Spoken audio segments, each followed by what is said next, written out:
নমস্কাৰ বন্ধু বান্ধৱীসকল, সকলোকে পুনৰবাৰ মোৰ দাপোন টিচিং ইউটিউব চেনেললৈ স্বাগতম কৰি আজি আমি ECCৰ এটা কুৱেশ্যন আপোনালোকৰ আগত শ্বেয়াৰ কৰিবলৈ আহিছোঁ। প্ৰশ্নটো হৈছে ঘৰ আৰু বিদ্যালয়ৰ মাজত সুসম্পৰ্ক স্থাপনৰ বাবে বিদ্যালয়ে ল'ব পৰা কেইটামান কাৰ্যসূচী উল্লেখ কৰা। এনচাৰটো হৈছে আজিৰ শিশু কালিলৈ দেশৰ নাগৰিক, সমাজ সংস্কৃতিৰ বাহক, অফুৰন্ত শক্তিৰ অধিকাৰী। এই শক্তি সময়ত বিকশিত হৈ সমাজলৈ নানা অৱদান আগবঢ়ায়। শিশুৰ সৰ্বাংগীন বিকাশৰ বাবে সমাজৰ দুটা সামাজিক সংস্থা ঘৰ আৰু বিদ্যালয়ৰ ভূমিকা অত্যাধিক।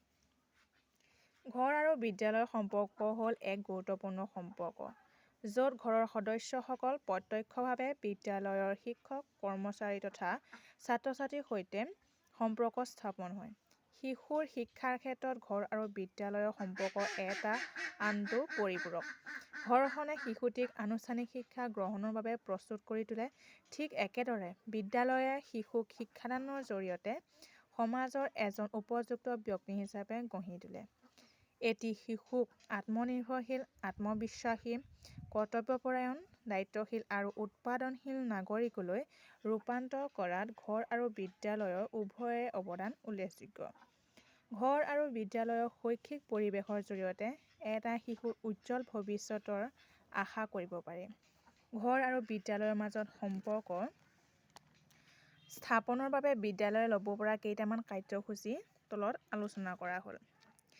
১ নম্বৰটো হৈছে অভিভাৱক আৰু শিক্ষকৰ মাজত যোগাযোগ স্থাপনৰ জৰিয়তে সম্পৰ্ক স্থাপন কৰিব পাৰি। অভিভাৱক আৰু শিক্ষকৰ মাজত যোগাযোগ স্থাপনৰ দ্বাৰা ঘৰ আৰু বিদ্যালয়ৰ মাজত সম্পৰ্ক স্থাপন কৰিব পাৰি। যদিহে পিতৃ-মাতৃসকলে সঘনে আহি শিক্ষকৰ সৈতে শিক্ষাৰ বিভিন্ন বিষয়সমূহ, শিশুসকলৰ বিকাশৰ দিশসমূহ আৰু অন্যান্য যিবোৰ শৈক্ষিক দিশ আছিলে আলোচনা কৰে, তেতিয়া এটা ইতিবাচক সিদ্ধান্তত উপনীত হোৱাত সহায়ক হয়। ইয়াৰ উপৰিও বিদ্যালয়ত অনুষ্ঠিত কৰোৱাৰ বিভিন্ন শৈক্ষিক অনুষ্ঠানত অভিভাৱকসকলক নিমন্ত্ৰণ জনাই ঘৰ আৰু বিদ্যালয়ৰ মাজত সম্পৰ্ক স্থাপন কৰিব পাৰি। দ্বিতীয়তে হৈছে অভিভাৱক দিৱস আয়োজন কৰি ঘৰ আৰু বিদ্যালয়ৰ মাজত সম্পৰ্ক ৰক্ষাৰ অন্য এটা কাৰ্যসূচী হ'ল অভিভাৱক সভা অনুষ্ঠিত কৰা। এনে এটা কাৰ্যসূচীয়ে অভিভাৱকসকলক সক্ৰিয় অংশগ্ৰহণত সুযোগ দিয়ে। বছৰৰ যিকোনো এটা দিনত আয়োজন কৰি তাত বিভিন্ন গঠনমূলক দিশৰ বিষয়ে আলোচনা কৰিব পাৰি। এই ক্ষেত্ৰত অভিভাৱকসকলৰ দিহা পৰামৰ্শ গ্ৰহণ কৰি ঘৰ আৰু বিদ্যালয়ৰ মাজত সম্পৰ্ক উন্নত কৰিব পাৰি। এনে সভাত বিদ্যালয়ৰ নানা সমস্যা যেনে অনুন্নত শৈক্ষিক ব্যৱস্থা, পাঠ্যক্ৰম, আন্তঃগাঁথনি, খেল-ধেমালি কেন্দ্ৰিক সমস্যাবোৰ সমাধান কৰিব পাৰি।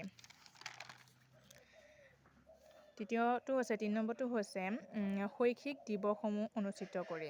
ৰাষ্ট্ৰীয় শৈক্ষিক বিষয়ৰ লগত জড়িত দিৱসসমূহ আৰু ৰাজ্যিক শৈক্ষিক বিষয়ৰ লগত জড়িত দিৱসসমূহ বিদ্যালয়ত অনুষ্ঠিত কৰি তাত অভিভাৱকসকলক নিমন্ত্ৰণ কৰি তেওঁলোকৰ মনোভাৱ প্ৰকাশ কৰিবলৈ সুবিধা দিব লাগে, যাৰ দ্বাৰা অনুষ্ঠানটোৰ প্ৰতি অভিভাৱকসকলৰ আপোন ভাৱ জাগৃত হয়। শিক্ষক দিৱস, শিশু দিৱস দিনটোত বিশিষ্ট আমন্ত্ৰিত অতিথিৰ আগত অভিভাৱকসকলক দিৱসটোৰ উদ্দেশ্যি একাষাৰিকৈ মন্তব্য প্ৰকাশ কৰিব দিব লাগে। ইয়াৰ জৰিয়তে ঘৰ আৰু বিদ্যালয়ৰ মাজত উন্নত যোগসূত্ৰ স্থাপন হয়। শিক্ষকৰ দ্বাৰা গৃহ ভ্ৰমণ অথবা গৃহ সমীক্ষা। গৃহ ভ্ৰমণ আৰু গৃহ সমীক্ষাৰ দ্বাৰা প্ৰতিটো শিশুৰ বৃদ্ধি আৰু বিকাশৰ ক্ষেত্ৰত থকা আঁৰৰ কাৰণসমূহ জানিব পৰা যায়। ইয়াৰ ফলত সেই নিৰ্দিষ্ট সমস্যা কিছুমানৰ আঁৰত থকা কাৰণসমূহ ফঁহিয়াই চাই ইয়াৰ সমাধানৰ পথ উলিয়াব চেষ্টা কৰা দেখা যায়। ছাত্ৰ-ছাত্ৰীৰ ফলত আৰ্থিক আৰু সামাজিক স্থিতি জনাৰ পাছত শিক্ষকে উপযুক্ত ব্যৱস্থা গ্ৰহণ কৰি সিহঁতক সহায় কৰিব পাৰে।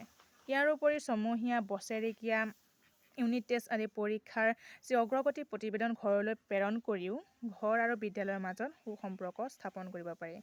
ধন্যবাদ বন্ধুসকল। যদি ভাল লাগে ভিডিঅ'সমূহ লাইক কৰিব, শ্বেয়াৰ কৰিব আৰু ছাবস্ক্ৰাইব কৰিব।